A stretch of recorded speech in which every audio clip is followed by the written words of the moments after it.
Hi again, everybody, and welcome to this week's edition of Inside Furman Athletics. I am Dan Scott, the voice of the Paladins. It is great to have you with us again, and for the second straight week, we're going to keep the soccer or football theme going. Last week, it was Doug Allison, and I've got to apologize to Doug right off the top. One of the things I found out in 11 years as a sports editor and an editor is when you are proofreading your own copy, things can go wrong really quick because mentally you know what it's supposed to say. And I'm sure that most of you saw last week on the upper left-hand portion of your screen, it said Doug Allison, soccer coach. Oh, no. Oh, no. But I told him he's probably been called a lot worse things than that, likely in his own house. Oh. So we got a good laugh out of that. But I do want to apologize anyway for that. But we're going to keep the soccer theme going. This is Ivan Agyaakwah, right? Yes, sir. Did I get it right? Yes, you got it perfect. He is a senior midfielder on Doug Allison's Furman men's soccer program. How you doing? I'm doing very well, thank you. How are you doing today? I'm doing well, and I'm guessing that most people can ascertain from your accent that you ain't from around here. Oh, no. I'm from across the pond, actually. Far from here, far from here. I'm originally from London, England, with family from Ghana, West Africa. So very far from home. So were you born in London? I was actually born in Germany. In Germany. And then we migrated to London, England when I was 4 years old. Okay. So a bit all over the place, branches everywhere. So, but the family roots begin in Ghana. Yes, sir. Yes, sir. Ghana, West Africa. So my dad immigrated to Germany, and then he met my mom, and then they had me, and then we moved to England.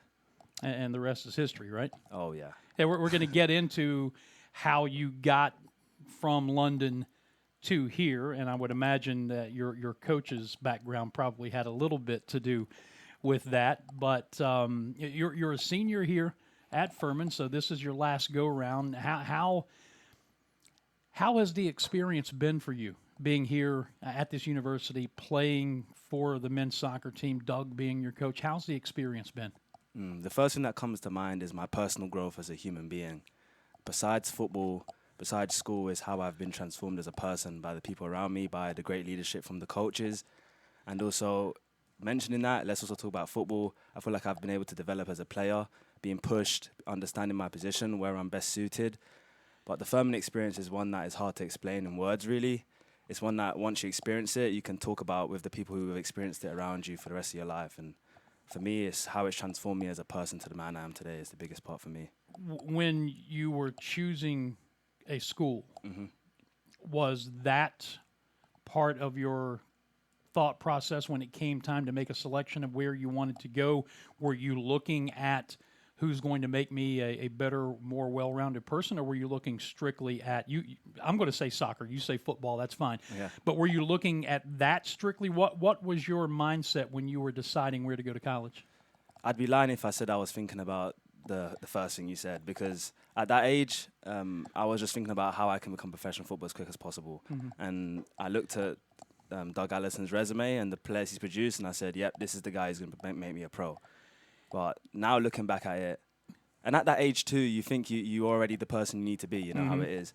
And so I quickly realized, no, I wasn't. And I quickly realized it was more important to who I was becoming rather than what I could do on the field was more important for me at that point. Yeah, and you got a bit of a family background there too that we'll get into a little bit that kind of leads you to that type of person that you want to be. But what was it about Doug's resume? You said when you looked at that, what jumped off of the page or the computer screen?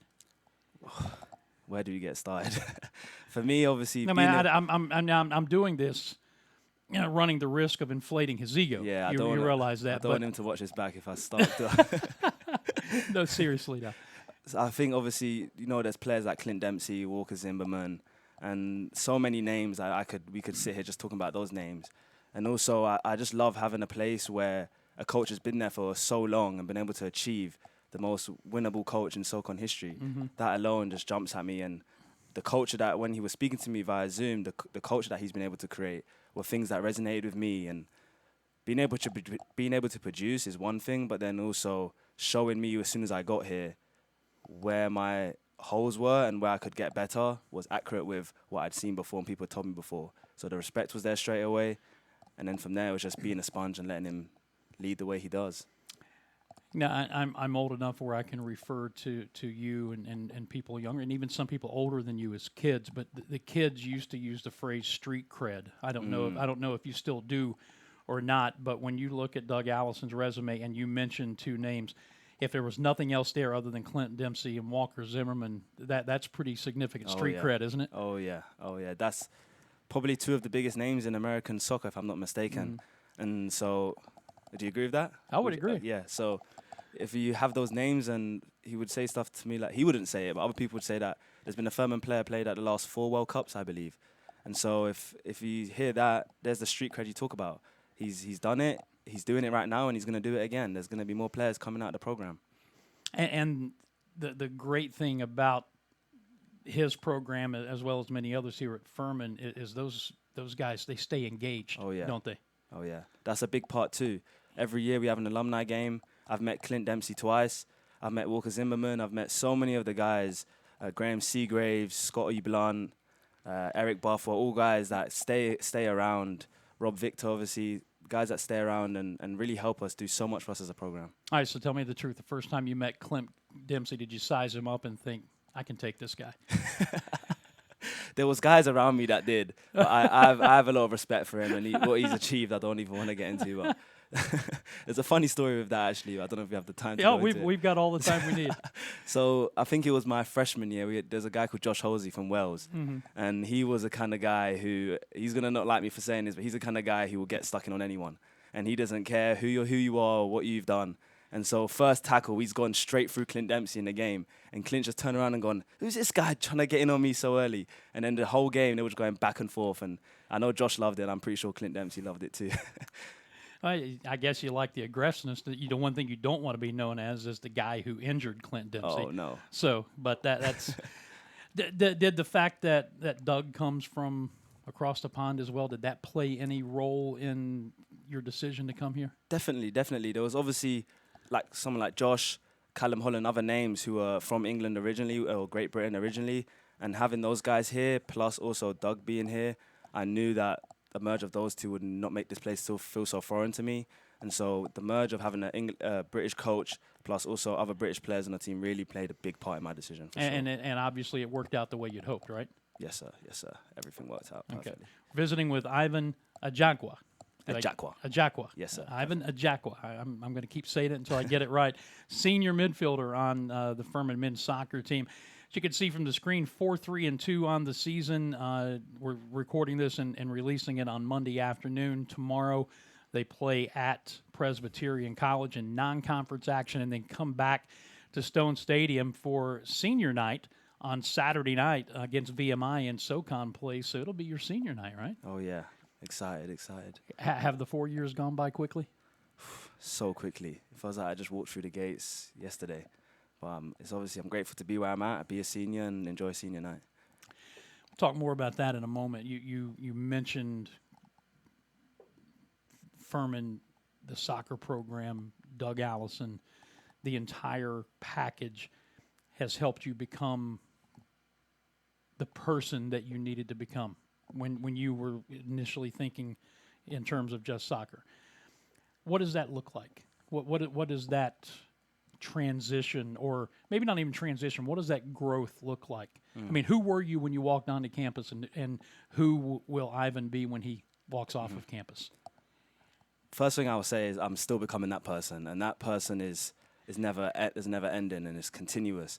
And for me, it was someone who was so, where do I even start with this? Someone who was so sure about who they were and probably had a bit of pride, probably didn't care much about the people around me and wanted to just achieve what I wanted to be, mixed with a bit of a faith background, but not really in tune with what that meant, how that looked like, and how you embody that every single day.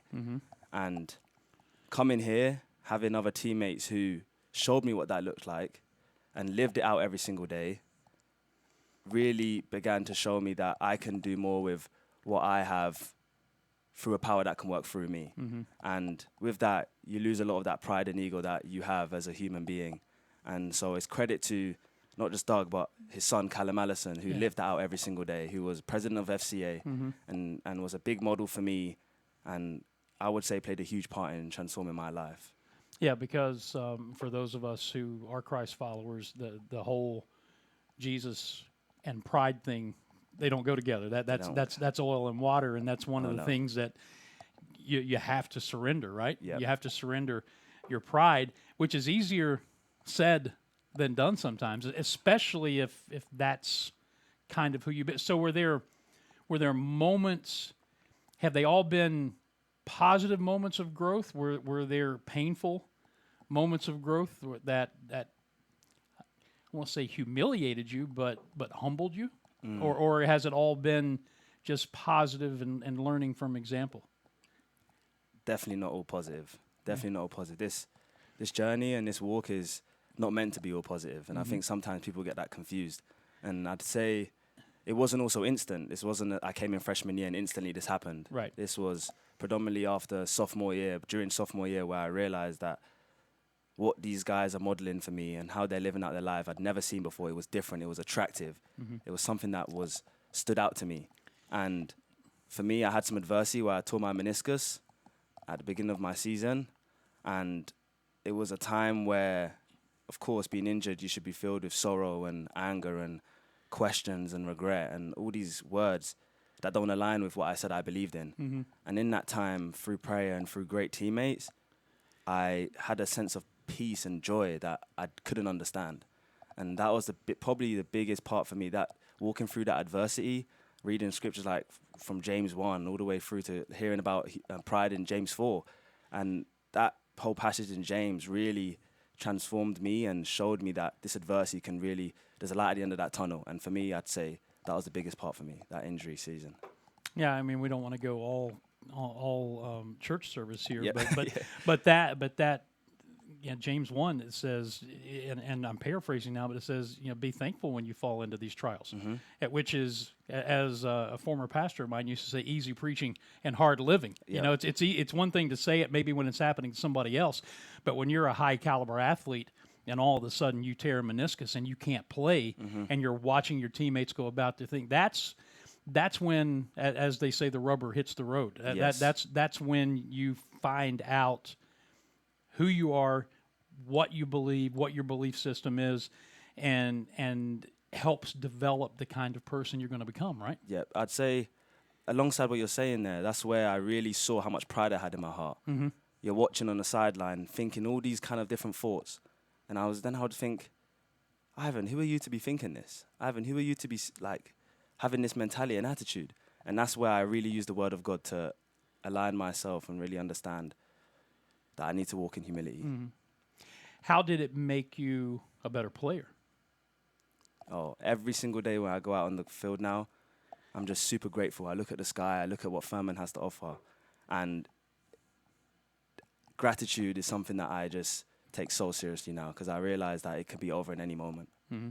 And from a college experience, that moment's getting closer. Oh yeah, don't remind me. Because well, I mean, we can't actually ignore it because it is your senior year. You are 9 games into your senior season, and so those opportunities as a Furman Paladin are slowly beginning, or maybe not slowly, maybe more rapidly starting to tick away. So again, the freshman that walked onto campus probably doesn't have the appreciation of not just every game, but every practice, every team function, every chance you get to be in the locker room.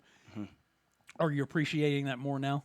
Definitely. And it's something that I think preach to the younger guys, because I just thought, oh yeah, they're talking about these seniors, it's their last opportunity. And I would just be like, yeah, I've still got time. But you realize quickly you don't have time. And you realize quickly that you have to appreciate every single day, every single opportunity.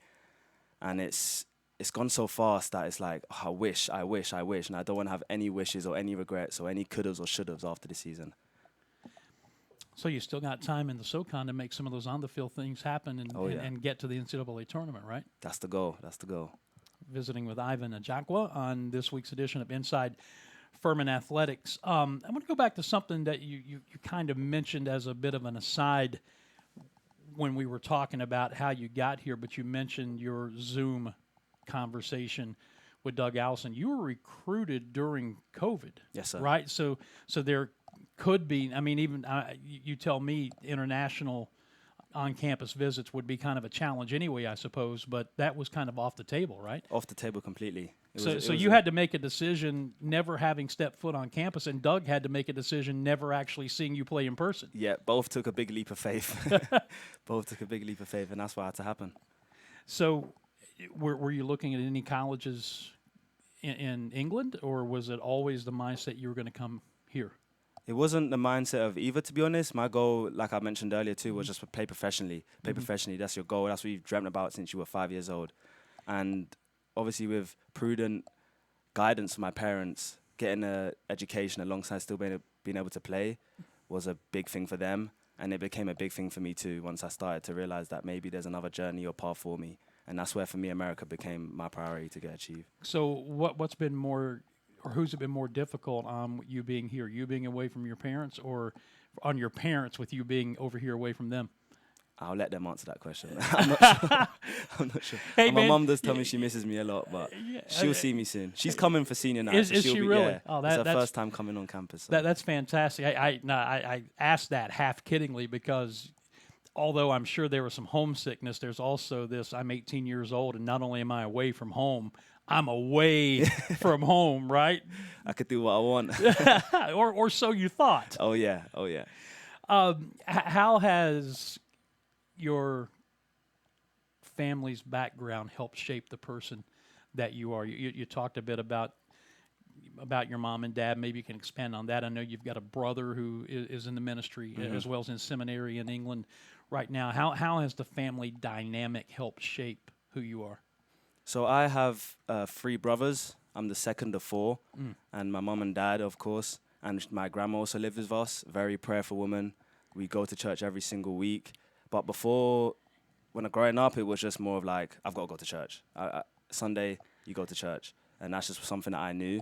And for me, having that unity on that foundation really made my mind very at peace with what I knew I believed, but I didn't really have a faith of my own. Right. And it may have been faith that was reliant on my grandma's prayer life and my mum and dad's understanding of what it meant to be a believer. And for me, that is a foundation. When you say, like, how did my family background help shape the person I was today? For me, that is the main part for me. Right. And mentioning my brother too, his life was transformed and he entered seminary. He's got his own ministry now in London.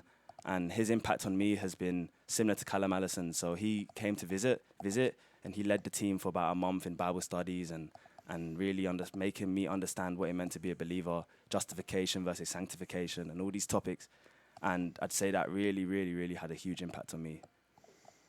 It's nice to have that family background. And I was telling you, my dad, who just passed 4 months ago, was a pastor and a preacher for 54 years.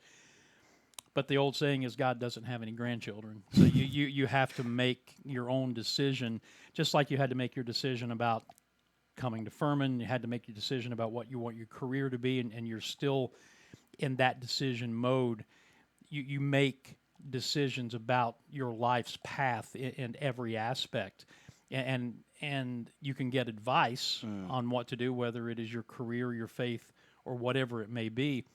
But ultimately, you're the one that has to make that final decision. Yep, definitely. And again, it's another thing of relying on understanding to know that, and I didn't realize that till I got here or after a couple of years after being here, that I can't just, my mom's telling me she's praying for me, I'll be fine. This needs to be a decision I make on my own, and I need to work on it myself through, obviously, the power of the Holy Spirit. But it was like, now understanding that it is me, and I love the way you put it. He doesn't have any grandchildren. It's me, and it's my decision, and then it's my walk, and let's go from there. Back to the soccer portion of the conversation. You still want to play professionally. That part of your goal, your drive, has never left you, has it? I'd say there was snippets where it did leave me. Really? I've had doubts, obviously, when being injured, when things maybe weren't going my way, when you look at how the odds are stacked up against you in terms of just the sheer percentages. But I'd say alongside my belief and my faith is something that I want to pursue and understand that however it turns out, I know God's will and path for me is straight and perfect. So that's just how I see it right now. You feel like you're good enough to play professionally? I am good enough, yes. What kind of avenues? And again, this is you can tell me maybe some place that, or a place where Doug comes into play, even beyond what he does as the head coach here. But what kind of avenues do you see open for you to play professionally once your Furman career wraps up?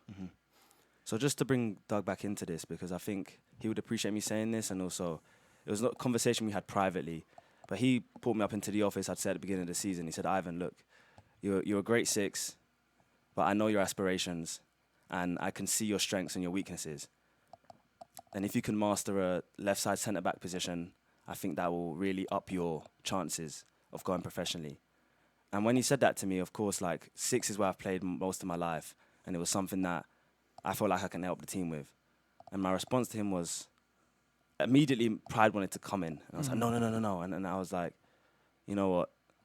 This man who I trust is telling me this. And he's, like we spoke about earlier, he's a proven, he has street cred with this stuff. This man who coached Clinton Dempsey, and this man who coached Walker Zimmerman. There you go. There you go. And he said to me, let's try a free back and put you on the left side of that free.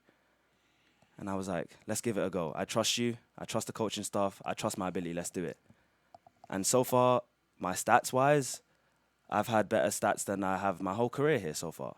And I feel like I'm helping the team in ways I've never helped the team before so far. And not to jinx it, but I feel like I'm becoming a better player every single day and allowing other people to thrive who are really doing well. Freshman guys like Luke and Wesley who are in that midfield doing so well for us. And that, I think, adjustment has helped me to be more versatile for the next level. And obviously, his network that he has for the next level, hopefully I can tap into, and he will vouch for me, and that's a conversation I need to have with him, of course. Absolutely. And Doug, I know you're watching this at some point. You realize how hard it is for me to say all these nice things about you? He and I go back and forth all the time because I'm a baseball guy at heart, and of course he isn't, but he knows one baseball trivia question. Has he ever dropped that on you guys? No. The man who invented the catcher's mitt, his name was Doug Allison. Oh, really? Yeah, back in the late 1800s. Oh, wow. So I've that's the only thing he knows about baseball. I'm the same. I know cricket. I don't know baseball. Don't get me started. So what's the prospect for this team? As I mentioned, 4-3-2. You're coming off a 1-0 loss last time out at number 23, Greensboro. Has this team really found its stride yet?